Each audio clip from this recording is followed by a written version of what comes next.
Assalamualaikum warahmatullahi wabarakatuh. Salam hormat tekan bapun orang banyak tak ni.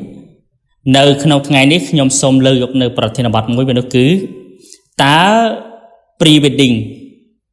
គឺត្រូវបានអនុញ្ញាតទេសម្រាប់យើងដែលជាអ្នកអ៊ីស្លាមដោយសារតែ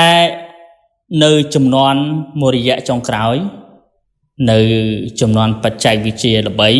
ក៏ដូចជាការថតរូបស្អាតៗឃើញមានបងប្អូនអ៊ីស្លាមរបស់យើងខ្លះគឺមុនតែគាត់រៀបការហ្នឹងគាត់មាន pre wedding ទៅគាត់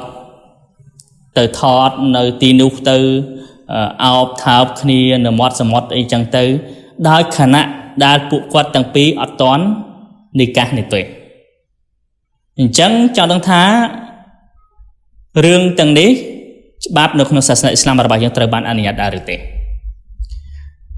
នៅក្នុង Syariat អ៊ីស្លាមរបស់យើង Ikhtilat ហើយនិង Khalwat Ikhtilat គឺជាស្ថានភាពនៅពេលដែលស្ត្រីហើយនិងបុរសមិនមែនជាមហរ៉ាំបើន័យថាស្ត្រីនិងបុរសដែលសាសនិកានៅជាមួយគ្នាថតប៉ះគ្នាឬក៏ថតអោបថើបគ្នាអញ្ចឹងទៅ Khalwat គឺជាព្រឹត្តិការណ៍មួយនៅពេលដែលបុរសនិងស្ត្រីមិនមែនជាមហរ៉ាំនៅជាមួយគ្នាតែពីរនាក់អ្វីដែលខ្ញុំបានបកស្រាយខាងលើគឺហ៊ូកុំនៃការ pre wedding គឺហ៊ូកុំវាហារ៉ាំនេះខ្ញុំនិយាយចំពោះអ្នកដែលគាត់ pre wedding ដែលគាត់មិនទាន់និកាសដែលគាត់មិនទាន់កពុលណាប្រសិនបើពួកគាត់និកាសហើយក៏ត្រូវមានលក្ខខណ្ឌនៅក្នុងការថត pre wedding ដែរដើម្បីឲ្យការ pre wedding នោះគឺមិនឈានទៅដល់ហារ៉ាំអញ្ចឹងខ្ញុំសូមលើកនៅចំណុចទី1ថាហេតុអ្វីបានជាគាត់ថត pre wedding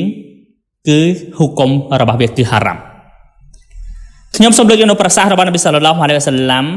ចំនួន2ហើយខ្ញុំនឹងបញ្ជាក់ប្រាប់ទៅកាន់បងប្អូនរបស់យើងទាំងអស់គ្នានៅក្នុង hadith Umar bin Khattab radhiyallahu an khataban nas bil jabiyah Umar bin Khattab គាត់បាននិយាយថ្លែងសតរកថានៅចំពោះមុខមនុស្សបន្ទាប់មកគាត់បាននាំយក hadith របស់នប៊ីសល្លឡោះអាឡៃហ៊ីវ៉ាសល្លាមនប៊ីបានថាម៉េចថាមានប្រសាសន៍ថា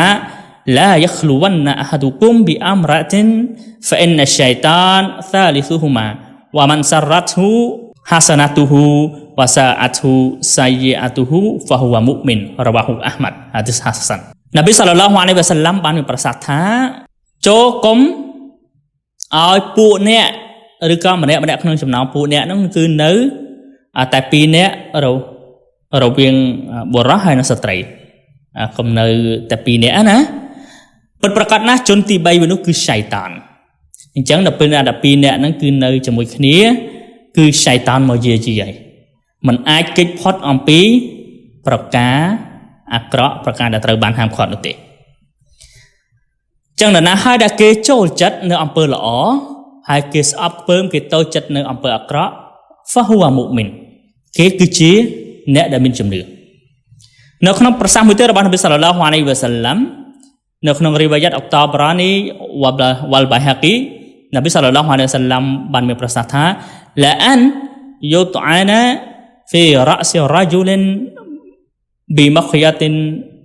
min hadid khairul lahu min ay yamassa imra'atan la tahillu lahu ប្រសិនបើបរិះម្នាក់គេត្រូវបានយកមកជុលដែកចាក់នៅលើក្បាលរបស់គាត់ណាយើងមើលទៅវាឈឺហើយយកមកជុលដែកទៅចាក់នៅលើក្បាលរបស់គាត់គឺវាល្អជាងគាត់ប៉ះស្ត្រីដែលមិនហាឡាល់បើន័យថាប៉ះស្ត្រីដែលមិនទាន់និកាសជាមួយគ្នាអញ្ចឹងទៅអញ្ចឹងបរិះនិងស្ត្រី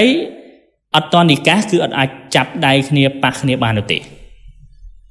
អញ្ចឹងត្រឡប់មកប្រធានបទរបស់យើងវិញថាតើ pre wedding ហ៊ូកុំវាហារ៉ាំបែបណានៅពេលដែលបុរសហើយនិងស្ត្រីដែលគាត់មិនទាន់និកាសដែលគាត់គឺជាគូដណ្ដឹងនៅគ្នាហ្នឹងណាគាត់ទៅថត pre wedding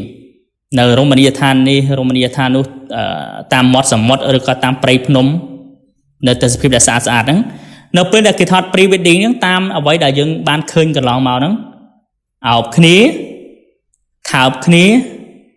នឹងអ្វីផ្សេងពីនោះទៅទៀតដែលគេ photoshoot ណាបាទគេថតជារូបថតក៏ដូចជាវីដេអូអញ្ចឹងទៅអញ្ចឹងគេថតគេហៅថា pre wedding ហ្នឹងគឺថតមុនថ្ងៃចូលរោងការហ្នឹងគឺថតបែបនេះតែគាត់មិនទាន់និកាសឬក៏កុំពលនោះទេគឺហារ៉ាំចំពោះយើងចង់កិច្ចផុតអំពីប្រការដែលហារ៉ាំទី1ឲ្យកូនកំឡោះកូនកំមុំហ្នឹងនិកាសហើយបើសិនជាថត pre wedding យើងអាចថតឈរធម្មតាដោយមិនគៀកកាយគ្នាឬក៏អោបថើបគ្នាឈរធម្មតាគៀកគ្នាបន្តិចឬក៏ជាលក្ខណៈមើលទៅសាមញ្ញមិនដល់ថ្នាក់ថើបគ្នាឬក៏អោបគ្នាឬក៏កាយវិការមិនសមរម្យដែលគេហៅថា sweet ណាអញ្ចឹងប្រសិនបើគាត់មិនធ្វើបែបហ្នឹងគឺហុគមរបស់វាគឺអត់បញ្ហាទេ harus តែ pre wedding ជាធម្មតាគឺនៅពេលដែលគេថតហ្នឹងគឺទាំងពីរនាក់គាត់ហ្នឹងគឺមិនទាន់និកាសនៅទេអញ្ចឹងបានន័យថានៅជាអ្នកផ្សេងនៅឡើយនៅពេលដែលថតជាមួយគ្នាប៉ះគ្នាអោបគ្នាថើបគ្នាហុគមរបស់វាគឺហារ៉ាមអញ្ចឹងសង្ឃឹមថាបងប្អូនរបស់យើងទាំងអស់គ្នាបានយល់ទាំងអស់គ្នាអំពីម៉ាសាឡាមួយនេះហើយបើសិនបើបងប្អូនពេញចិត្តសូមជួយចែករំលែកនៅសារមួយនេះទៅកាន់បងប្អូនរបស់យើងផ្សេងទៀតហើយការចុច like share follow page របស់យើងបន្តតាមជួបគ្នានៅវីដេអូក្រោយនៅក្នុងឱកាសនេះផងដែរសូមប្រកាសប្រាប់ទៅកាន់បងប្អូនរបស់យើងទាំងអស់គ្នាផងដែរថាបើសិនជាបងប្អូនចង់ធ្វើនៅអ៊ុំរ៉ាស់បាដលអ៊ុំរ៉ាស់សម្រាប់រស់អ្នកស្លាប់ទៅហ្នឹងណាឪពុកម្ដាយរបស់យើងជីដូនជីតារបស់យើងសាច់ញាតិរបស់យើងដែលស្លាប់ទៅចង់ធ្វើអ៊ុំរ៉ាស់ឲ្យគាត់អាចតំណែងជាមួយនឹងយើងបានតម្លៃសម្រាប់ផងដែរ